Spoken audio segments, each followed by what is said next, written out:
Voilà, on voudrait commémorer Maurras.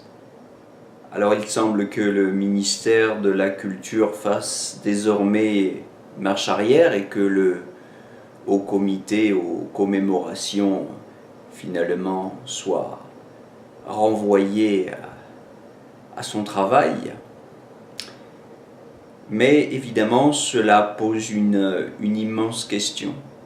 C'est la question du rapport que les élites administratives, politiques, ont avec la religion. Je crois qu'il y a un véritable problème avec ce qu'on appelle la laïcité. C'est-à-dire, pour être clair, la laïcité à la française. Il n'y a pas d'autre laïcité que la laïcité à la française, puisque vous savez que partout ailleurs dans le monde, ce terme de laïcité est récusé. Dans tous les pays anglo-saxons, etc., c'est un mot qu'on refuse d'employer. On parle de vivre ensemble, enfin, on parle d'autre chose, parce qu'on a un autre modèle. Le modèle français est particulièrement ambigu.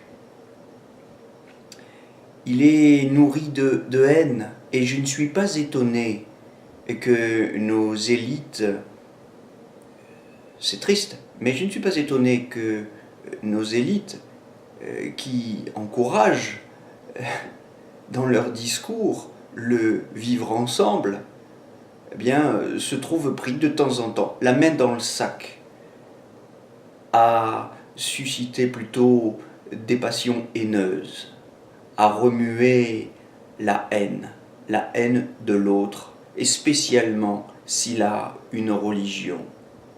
Je suis étonné de l'absence de communication officielle de l'État français sur les violences faites aux individus en raison de leur religion. Vous savez qu'en France, c'est le consistoire qui, une fois par an, remet à l'État français un rapport sur le nombre de juifs qui sont censés avoir été agressés en raison de leur religion, parce qu'ils portaient la kippa, parce qu'ils portaient un voile de prière, etc. C'est tout de même extraordinaire. Et vous savez que lorsqu'un individu se fait agresser censément pour des raisons religieuses, parce qu'il porte une kippa ou parce qu'il manifeste des signes ostentatoires d'appartenance religieuse, eh bien, c'est à lui à faire la preuve du caractère antisémite, par exemple, de l'agression. C'est à lui de faire la preuve du caractère anti-religieux de l'agression. C'est tout de même extraordinaire de vivre en France, en 2018, dans un pays où la preuve de la charge revient à la victime. Cela s'explique sans doute, je ne vois pas d'autre raison, par la haine, à peine dissimulée, mais dont il faut faire la psychanalyse, la haine de nos élites bourgeoises, globalement athées, disons déchristianisées et foncièrement islamophobes. En rendant invisible la haine du religieux, je crois que l'État français lui permet de proliférer sournoisement. Je crois que l'État fait même plus que de rendre invisible la haine du religieux, puisque le Haut Comité aux commémorations, en proposant de commémorer Maurras, lui fait une publicité extraordinaire. Alors, voyez l'hypocrisie de ces élites qui s'imaginent que nous ne lisons pas leur livret et qui nous disent « mais commémorer ce n'est pas célébrer ». Comme si commémorer, c'était inviter simplement à entretenir une mémoire distanciée,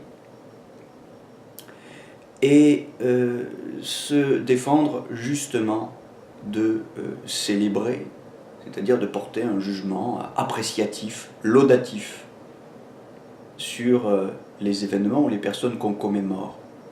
Mais si vous relisez le livret du Haut Comité aux commémorations, vous verrez qu'il s'agit de célébrer. Le terme de célébration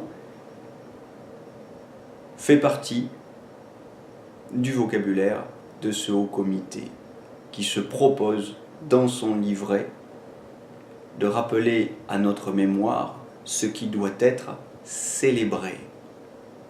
Voilà, ce sont donc, alors après, une fois qu'on est pris la main dans le sac et que ces gens ont à parler devant les médias et les caméras ou les micros, évidemment, ils essayent de faire des distinctions subtiles en imaginant peut-être que, bon, finalement, les gens n'iront pas vérifier. Hein. Ce livret du Haut Comité aux commémorations est accessible en ligne. Vous pouvez le lire et vous verrez qu'il n'y a pas dans le livret de distinction entre commémoration et célébration. Voilà, tout ça est très, très embêtant. Bon, moi je suis embêté, je suis triste de cela, et en même temps je n'en suis pas étonné. Vous savez qu'il y a quelques années maintenant que je vis dans l'ombre d'un lycée de province où j'enseigne, après avoir été convoqué devant le rectorat par un inspecteur de philosophie pour des raisons qui touchent aussi à la religion, pour des raisons qui touchent au fait que j'invite mes élèves aussi régulièrement que possible à s'asseoir et à respirer. Et il m'arrive à l'occasion, il m'arrivait régulièrement, je le fais parfois moins assidûment, mais il m'arrivait de demander et de faire moi-même avec mes élèves l'exercice qui consiste à s'asseoir et à respirer. 3 minutes en début de cours. Mais évidemment, même 3 minutes, c'était trop.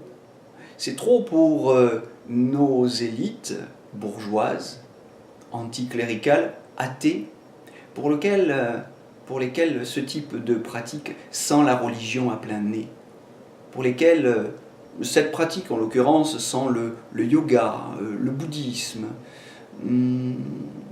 Et j'ai explicitement été convoqué devant le bras droit du recteur, qui n'y a dit mot, par un inspecteur en présence de la direction des ressources humaines pour m'expliquer sur cette pratique.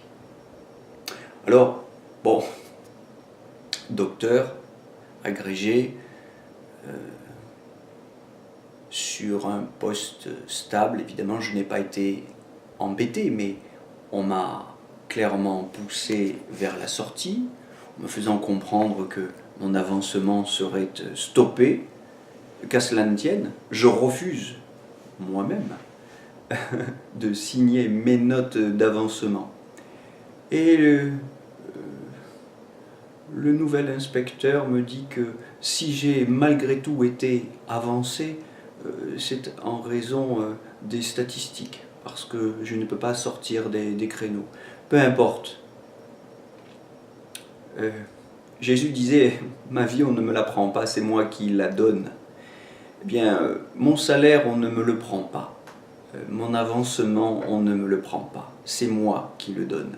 Je préfère le donner plutôt que de le prendre à une institution dans laquelle on se tait devant ce type de pratique. Je suis étonné voilà, de l'omerta, du silence complice, parfois embêté, mais néanmoins complice d'une certaine frange de cette population de fonctionnaires qui, justement, pour s'assurer un avancement convenable, se tait. Sur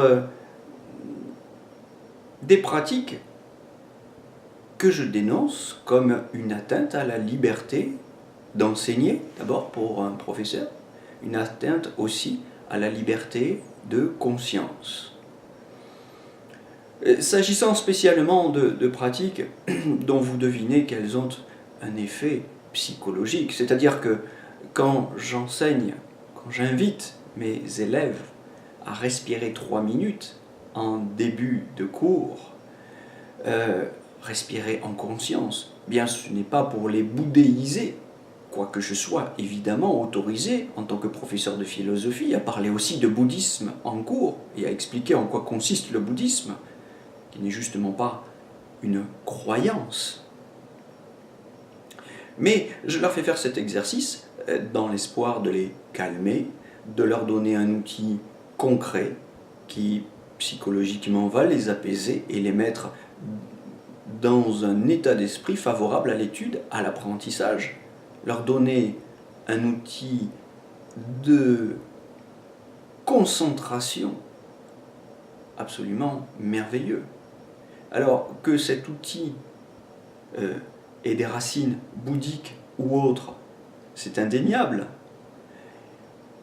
Nos élites voudraient que nous éduquions la concentration, que nous façonnions, que nous augmentions la concentration de nos élèves simplement avec un livre en main. Parce que c'est comme ça que ces élites bourgeoises, dans leur milieu privilégié, ont appris à se concentrer. Vous voyez jusqu'où va le mépris de la différence. Alors j'invite tous les proviseurs qui se sont tus jusque-là, tous les inspecteurs qui suivront, à commencer par celui qui est là actuellement, eh bien, à réfléchir sur cette haine, fût-on philosophe, puisque je pense à nos inspecteurs de philosophie, je les invite à partager sans aucune demande pour moi, puisque je refuse définitivement tout avancement dans ma carrière et toute consolation financière, mais je les invite à réfléchir sur cette haine du religieux, qui ne fait pas honneur à ce qu'en France on appelle la laïcité, et qui ne fait pas honneur à ce qu'on appelle éducation nationale. Voilà, je ne voudrais pas que l'éducation nationale reste plus longtemps sur ce rail-là. Je voudrais éviter qu'elle devienne une éducastration nationale, et ça passera par un dialogue, mais il est manifestement difficile. Je pense à une discussion qui a eu lieu dans mon lycée quelque temps après les attentats de Charlie Hebdo. Et il était question du Coran, du rapport à la religion, dans une discussion, dans une espèce de café philo organisé à l'intérieur même du lycée par un collègue de philo. Ce n'était pas moi, c'était un autre collègue. Et la proviseure, dont je tairai le nom, m'excuser de ne pas donner les noms, je voudrais éviter que les inspecteurs que j'ai nommés, que le bras droit du recteur qui a pu changer entre-temps, etc., que ces proviseurs qui passent ne soient reconnus, identifiés et lynchés. Mon but n'est pas de faire des règlements de compte, ça c'est très important, mais pour finir cette histoire, eh bien, une élève maghrébine avait pris la parole pour dire que, pour elle, eh bien, le Coran avait une valeur sacrée supérieure à celle de la Constitution française. Bon, pourquoi pas, elle exprime une opinion tout à fait légitime. L'approviseur part en claquant la porte et partira en guerre ensuite contre le professeur de philosophie organisateur de ce café philo, au motif qu'il aurait trop donné de liberté à l'expression de ce type d'opinion. Qu'y a-t-il de mal à dire qu'un texte sacré puisse avoir, pour un citoyen lambda, plus de valeur que la Constitution française? Ce texte sacré, en l'occurrence, considère le meurtre comme une chose abominable. Il le dénonce. Je pense au Coran, comme à la Bible. Tuer est un crime absolument condamné par tous les textes sacrés. Donc, faire allégeance à la Bible ou au Coran, ce n'est pas se donner le droit et la légitimité de commettre des meurtres, ce n'est pas encourager le meurtre et le fanatisme, pas du tout. Au contraire, ces textes sont pleins d'exigences morales qui sont bien supérieures aux exigences du droit français. Et donc, qui peut le plus, peut le moins. Il n'y a pas de contradiction entre la vénération du Coran, ou de la Bible, ou de la Torah, et le respect des lois de la République. Pourquoi faudrait-il interdire un café philo au motif qu'on permet d'y dire ce genre de choses? Voilà ce qui se passe concrètement dans les couloirs de nos établissements publics de la République. Eh bien, je crois que nous avons besoin d'une autre laïcité. Au plaisir d'en reparler bientôt. N'hésitez pas à réagir. Je laisse mon mail toujours dans le descriptif de la vidéo. Je sais que certains préfèrent ce biais-là pour discuter de manière plus discrète de ces sujets qui sont sensibles et qui sont, c'est vrai, au fond, assez douloureux. Je vous souhaite cependant une bonne journée et au plaisir d'en reparler bientôt.